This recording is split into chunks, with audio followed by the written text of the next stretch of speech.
हो दादा, मी पाहतोय तुम्ही रोज या भाजी मंडईच्या इमारतीकडे येऊन खिन्न मनाने उभं राहून पाहता. काय प्रॉब्लेम आहे का? माझ्या टॅक्सच्या रूपात वाया गेलेले पैसे पाहतोय.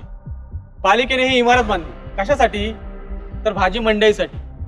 पण हिचा उपयोग ना भाजी विकणारे करतायत आणि ना विकत घेणारे. म्हणजे तुमच्या आणि माझ्या दुकानावर एकच उपाय, अनंत सुतार साहेब. म्हणजे अहो, त्यांच्या भावी योजनेतून या जागेवरती ते आपल्याला G+7 इमारत बांधून देत आहेत.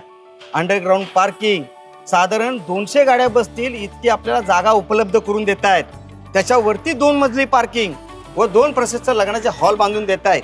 या व्यतिरिक्त UPSC, MPSC अभ्यास केंद्र, महिला सक्षमीकरण केंद्र आणि धार्मिक, सांस्कृतिक अशा अनेक योजनेसाठी ही जागा आपल्याला उपलब्ध करून देत आहेत.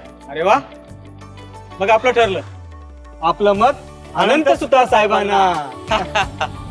जनतेचा पैसा वाया जाऊ नये म्हणून नियोजन असलेला नेता हवा. एकत्र येऊया जनतेच्या हितासाठी.